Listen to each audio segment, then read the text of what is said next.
तर मित्रांनो, ज्या गोष्टीची आपण वाट बघत होतो ना, ती गोष्ट आज होती बरं का. ती म्हणजे आपली शेवटची खेळ. तर मित्रांनो, विषय असा होता, आम्ही दोघं सकाळी सकाळी उठलो होतो बरं का झोपेमधून. आपण तर काही एवढं लवकर उठलो नसतो बरं का, पण ह्या मित्रांना आपल्याला उठून दिलं. रात्री बी काय मच्छरांना झोपून नाही दिलं भाऊ, कारण की ना इथं इतके मच्छर आहे ना पार मापाच्या बाहेर. मग आता खाली उतरायला मोकार जीवर येतो, त्याच्यामुळे ना वरूनच टेलरला निरीक्षण केलं. ती आली ना तर डायरेक्ट रेलीच काढली भाऊ. आणि रात्री काय आपल्याला झोप उमजत नव्हती, त्याच्यामुळे आपण आहे ना सोनपापडीच्या खाणीमध्ये झोपलो होतो भाऊ. चला मग काय घ्या आपल्या हे फाटलेल्या वादड्यान ते उकलून. चला मग काय आता पंपावर जाऊन पहिले ना ट्रॅक्टर मध्ये डिझेल आणि ते घेऊ टाकून. आणि आज आहे ना शेवटची खेप होती, त्याच्यामुळे ना आपल्याला आज आहे ना टाकीन ते फुल करून घ्यावं लागेल. चलो फिर निकलते अपने मंजिल की तरफ. आणि ह्या जोडीदारानं तर जवळजवळ 7 जुगाडी एक टाइम जोडून घेतलेले भाऊ. लगेच थोडस पुढे आल्यावर आपला जोडीदार गेला बरं का मित्राच ट्रॅक्टर. मग काय आपणच एकटं बसलो मग आपल्या ट्रॅक्टरवर. आज काय आता नाश्ता बिष्ट नव्हता केलेला, त्याच्यामुळे ना वाटतच आईस्क्रीम आणि ते खायचं ठरलं बरं का. आणि तुम्हाला तर माहिती कडक उन्हामध्ये ना थंडी खायची मजाच वेगळी असते. तेवढं तिथं आहे ना हा आला. मग काय हे कावाचं पाहत होता आमच्याकडे, मग मस्तपैकी त्याला बी देऊन टाकली बरं का. चला मग काय निघू आता, आपल्याला ना लय लांब जायचंय अजून. फायनली मग एक परच घरी आलो मस्तपैकी. चला आता आंघोळ बिंगोळ घेऊ करून. लगेच आंघोळ बिंगोळ केली, जॉनी 2 चालू केलं, निघलो डायरेक्ट जॉनी 1च्या शेजाकडे. त्याच्यात पण असा कुटाणा झाला, मधीच आहे ना मुंबईची गाडी भरत होती. मग काय 2-5 मिनिटं आपल्याला इथं थांबावं लागेल. फायनली मग एक परच आपण जॉनी 1च्या शेजात आलो बरं का. पुढलं भरलेलं होतं, पण मागच्या ह्याच्यात अजून टाकायचं चालू होतं. आणि आख्या सीझन मध्ये कधी कोयत्याला हात नव्हता लावला, पण आज आहे ना मोकार कुट्टी चालू आहे. फायनली मग एक परच झालता बरं का भरून, मस्तपैकी आवळून घेतलं. तेवढे तिथं बागायतदार आले. बागायतदारची स्माइल बघून तर असं वाटू राहिलं आज आहे ना 500च्या वरच भत्ता भेटतो काय माहिती. त्याला मग काय तोपर्यंत आपण ट्रॅक्टरानं रेबिन ते घेऊ लावून. आणि आपल्या जॉनी 2चा पट्टा पडलेला आहे, तरी त्याला बी मस्तपैकी रेबिन ते घेतले भाऊ. मग काय लावून सगळं काम झालं होतं कम्प्लीट. आता फक्त राहिली होती पूजा करायची. मग आता शेवटची खेप मानल्यावर तुम्हाला तर माहिती हे असा धिंगाणा असतोच म्हणून. मग मालकांना पळू पळू गुलाल लावायचं चालू केलं भाऊ यांना. तसं आपल्याला बी गुलाल लावलं होतं बरं का. आणि टोळी मुकरदम कोणच्या गणगणित आहे काय कळा ना भाऊ मला तर.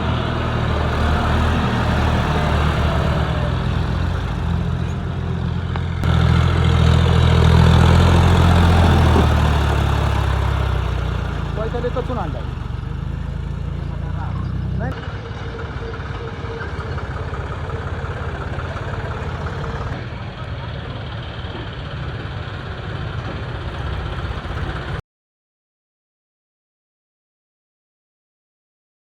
चला मग काय घेऊ आता दोन्ही टेलर जोडून. तर मित्रांनो, व्हिडिओ आवडला असेल तर नक्की लाईक करा. भेटूया नेक्स्ट व्हिडिओ मध्ये. Bye bye.